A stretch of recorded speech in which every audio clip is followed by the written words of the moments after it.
खाने का रास्ता निकाल लेता था, त्याग का रास्ता आदमी निकाल।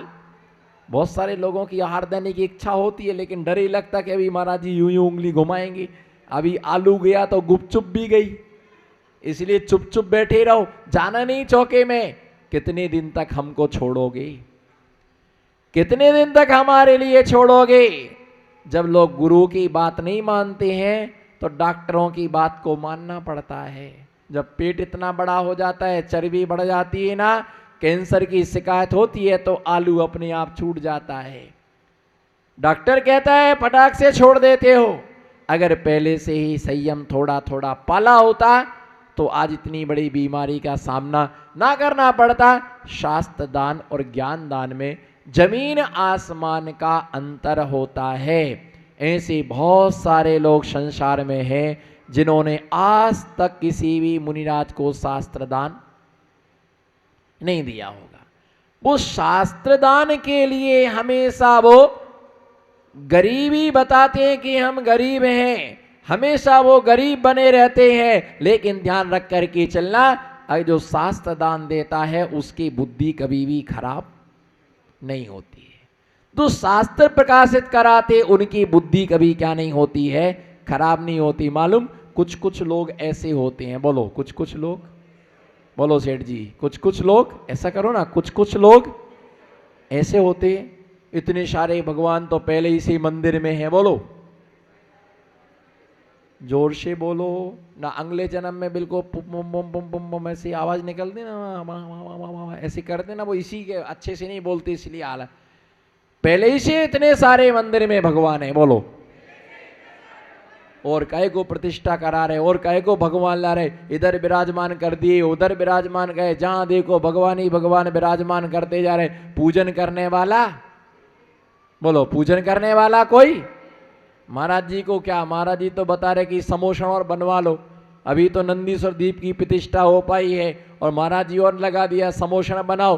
फिर कोई महाराज जी आएंगे, बोले कहेंगे पंचमेरु बनाओ, कोई आएगा जम्बू दीप की रचना करो, जगह जगह मंदिर ही बनाते जाओ।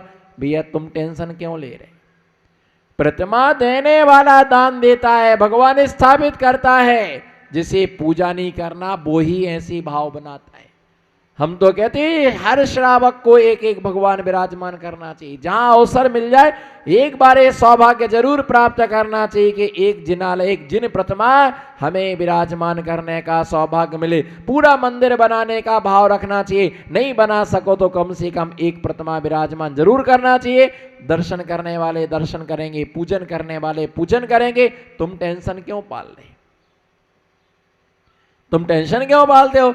ऐसे ही शास्त्र जब छपते हैं तो कई लोग क्या बोलते हैं, किस लिए छपवाना इतने सारे शास्त्र, कौन पढ़ता है? पढ़ने वाले पढ़ते हैं, स्वाध्याय करने वाले स्वाध्याय करते हैं। तुम्हारे पास समय नहीं है, परंतु ध्यान रख के चलना, शास्त्र स्वाध्याय के बिना भी कल्याण होने वाला नहीं है। आज नहीं करोगे कल करोगे स्वाध्याय, कभी ना कभी स्वाध्याय करोगे। स्वाध्याय की परंपरा डालना चाहिए। जितना भी भ्रष्टाचार मचा हुआ है हमारे समाज में, स्वाध्याय के अभाव में। किसके अभाव में?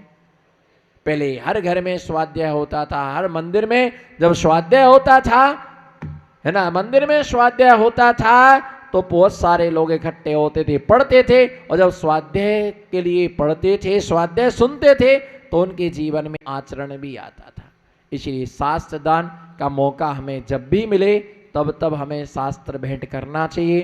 गुरुओं के लिए नए ग्रंथ का प्रकाशन होता है, वो भी प्रकाशन हमें कराना चाहिए। स्वाध्याय करने वाले आज भी हैं और पंचम काल के अंत तक स्वाध्याय करने वाले रहेंगे। बोलो, पंचम काल के अंत तक स्वाध्याय करने वाले रहेंगे, स्वाध्याय चलता रहेगा। और दिगंबर महामुनिराज होते हैं तो निश्चित मान के चलो स्वाध्याय निरंतर चलता ही रहता है। अपने जीवन में महान पुण्य का आर्जन करना चाहिए। आप सभी लोगों ने भक्ति भाव से आज शांतिनाथ विधान की मंगलमय आराधना की। ये जन्म जन्म के पापों की शांति के लिए होता है। हमें जरूर अपने जीवन में ऐसा भाव बनाना। ये सब मौके कब मिलते, किसके निमित्त से मिलते हैं? बोलो, किसके निमित्त से मिलते हैं? छिल्ले छिल्ले बोलो फटाफट। किसके निमित्त से बोलते हैं? दिगंबर महामुनिराज के निमित्त से ये समागम धर्म करने का क्या मिलता है? सौभाग्य मिलता है। अभी हम इधर जाएंगे और आप बोलो ना महाराज जी। हाँ, हाथ नहीं उठता। फ्रैक्चर, स्ट्रक्चर, हाँ तो बोलो फिर हंस के कस के मुस्कुरा के 1 ग्राम से लेके हवा कुंटल तक बोलो महाराज जी इधर। हाँ,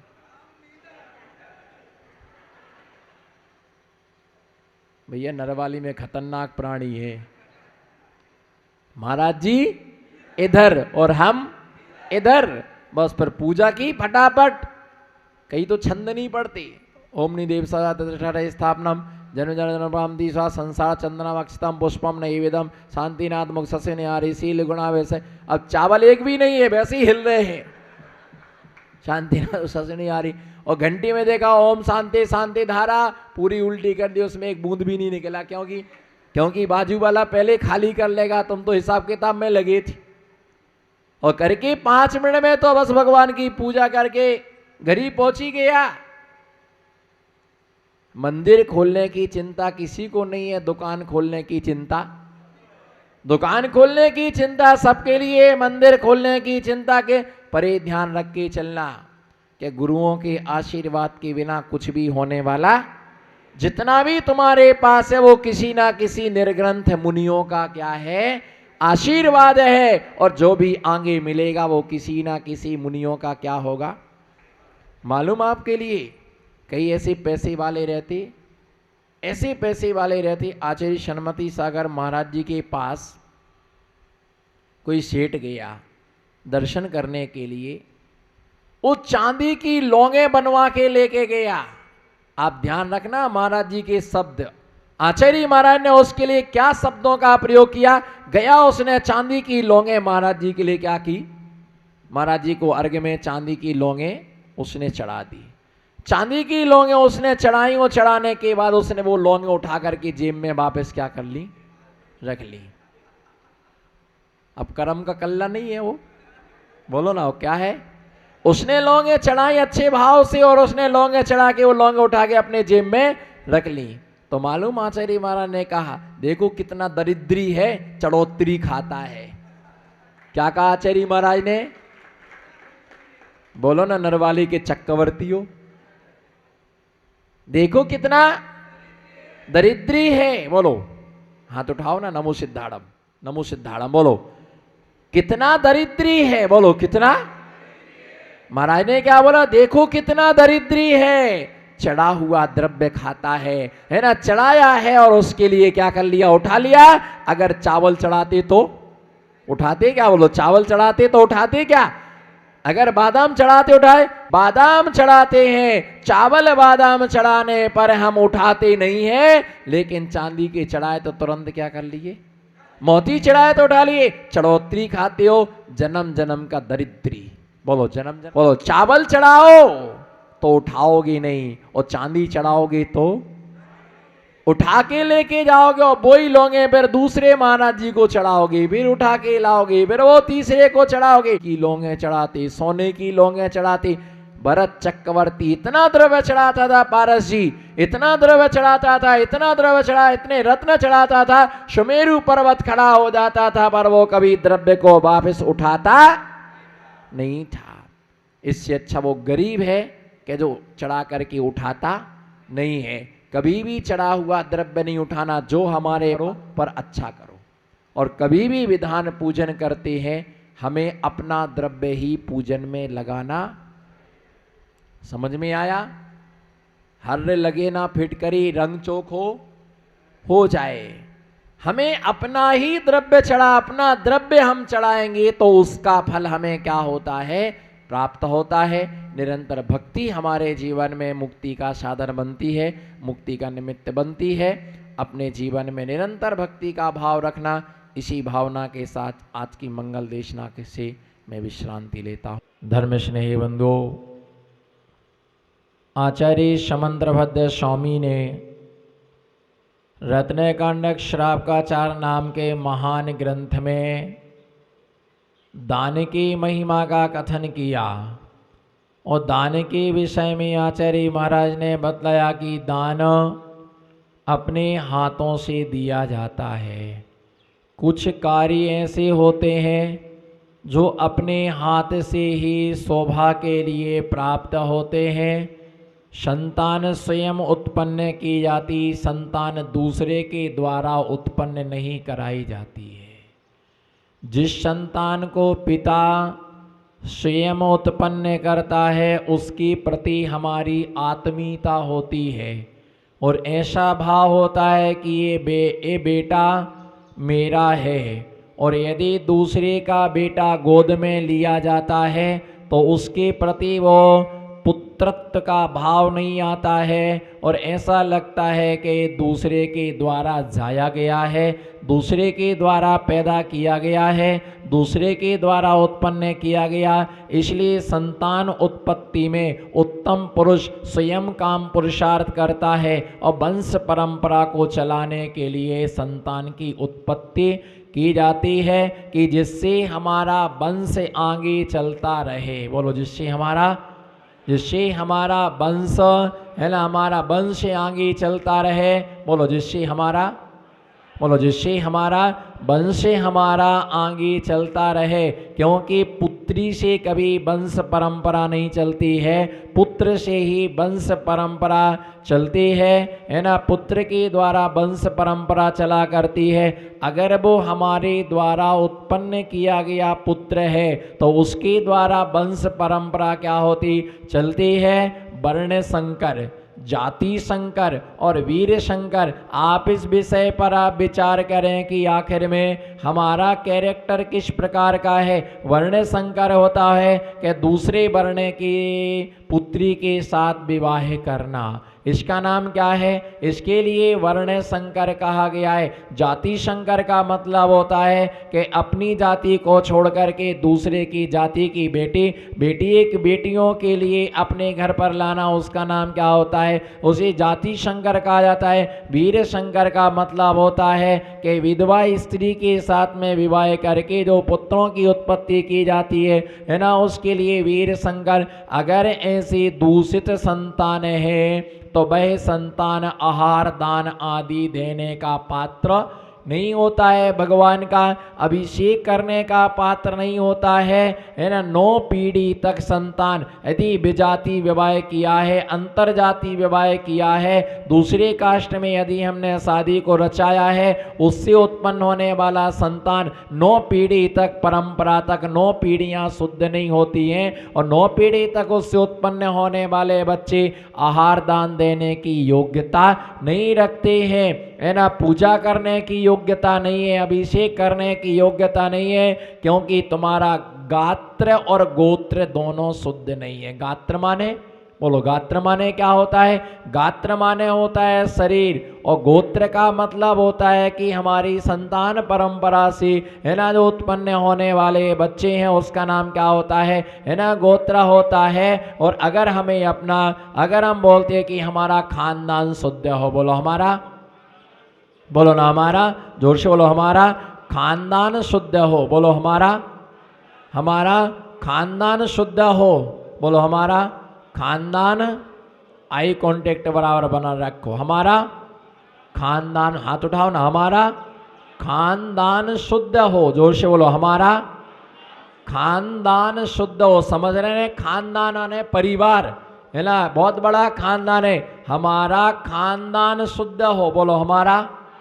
भैया, इससे पहले खानदान शुद्ध के लिए हर आदमी सोचता है कि हमारा खानदान शुद्ध हो, लेकिन ध्यान रख के चलना, नरवाली की चैतन्य आत्माओं, ये मत बोलो हमारा खानदान शुद्ध होना चाहिए, ये बोलो हमारा खान पान शुद्ध होना, खानदान शुद्ध नहीं होना चाहिए, हमारा, बोलो, हमारा खान पान शुद्ध होना चाहिए। और ये मेरा चैलेंज है, जिसका खान पान शुद्ध है उसका खानदान नियम से क्या होता है? शुद्ध होता है ना। जिसका खान पान शुद्ध होता है उसकी संतान कभी व्यभिचारी नहीं होती है ना। जो परिवार शानदार होता है ना, अपने परिवार में अच्छे से रहता है, अच्छे से खान पान करता है, शुद्ध भोजन, मिट्टी, पानी और हवा। बोलो, जोर से बोलो ना, नमो सिद्धाणम। मुझे तो कई लोगों को देख के लग रहा किराए पर लोग आए हैं प्रवचन सुनने के लिए। 50-50 रुपए में महिलाएं आई हैं और 90-90 रुपए में आदमियों को लाया गया है। और इसका कॉन्टेक्ट है, इसका ठेका राजमल जी ने लिया है। बताइए, क्या किराए पर आए हो, क्या भाड़े पर आए हो, है ना? बताइए, है ना? निश्चित मान करके चलो। मैं आपके लिए बतला रहा था कि खानदान शुद्ध नहीं, हमारा क्या होना चाहिए? खान पान शुद्ध होना चाहिए, मिट्टी, पानी और हवा। बोलो, जोर से बोलो, मिट्टी, पानी, मिट्टी, पानी और हवा 100 रोगों की एक दवा। बोलो, पूरा बोलो, पूरा सेंटेंस आपको बोलना है, जो कर्म का कल्ला होगा उसको छूटे है। बोलो, मिट्टी, पानी और हवा। बोलो, मिट्टी, पानी और हवा 100 रोगों की। मिट्टी, पानी और हवा, ये हमारा शुद्ध होना चाहिए। मिट्टी का मतलब क्या है? मिट्टी पर तो रहते ही नहीं हो आजकल। मिट्टी पर रहने का काम खत्म होगा। किस पर रहते हो जी? बोलो, किस पर रहते हो? मार्बल पर। मार्बल, ऐसा हाथ करो ना। देखो, प्रवचन का ठेका मैंने नहीं लिया है। हम और आप, हम मुनि हैं, आप श्रावक हैं। 50-50%। बोलो, मार, ऐसा हाथ करो, मार्बल। बस आप समझ गए ना कि मार्बल, जो तुम्हारे बल को मारे उसका नाम मार्बल। आज हर घर में देखो, घुटना दुखे, नीचे बैठना साके, कुर्सी चाहिए, कुर्सी। क्या चाहिए? बहू है तो उसको कुर्सी चाहिए, ढोकरा है तो उसको कुर्सी चाहिए, छोकरा है तो उसको कुर्सी चाहिए, छोकरी है तो उसको कुर्सी चाहिए। नीचे बैठने वाले सिर्फ महाराज जी, नीचे बैठने वाले सिर्फ महाराज जी। ये तो इतने सारे लोग नीचे बैठे ना, ये हमारा प्रभाव है, ये हमारा प्रभाव है ना। कोई नीचे बैठना नहीं चाहता। पूजन देखो तो कुर्सी पर बैठ के करते हैं, भोजन पूर कुर्सी पर बैठ करके करते हैं, प्रवचन कुर्सी पर बैठ करके सुनते हैं, है ना। हर जगह कुर्सी, घुटना दुखती, मार्बल। और आजकल तो 16 की भी चप्पल आ गई है ना, 16 की चप्पल आ गई। जो रसोई घर से बाहर ना निकले वो 16 की चप्पल है। जो रसोई घर से बाहर ना निकले वो 16 की चप्पल है। ऐसा हो गया। एक बार ऐसी घटना घटी, बोलो, एक बार ऐसी घटना घटी। हम आहार के लिए चौकी में गए और आहार देने के लिए कोई श्रावक आ रहे होंगे। जब तक हमारा आहार क्या हो गया, पूरा हो गया, वो महिला वहाँ से आई और उसने चौके में एंट्री ली और मैं चौके से बाहर निकला। उसके हाथ में इतना बड़ा पापड़, इतना बड़ा डिब्बा था स्टील का, उसमें पापड़ रखे हुए थे, है ना। जैसी वो प्रवेश ले रही थी, मैंने कर रहा था, मैंने पूछा, आंटी, बोले आहार देने आ रहे थे। मैंने कहा ये चप्पल, बोले 16 की है। मैंने कहा कैसे 16 की है? बोले आज ही धोई थी।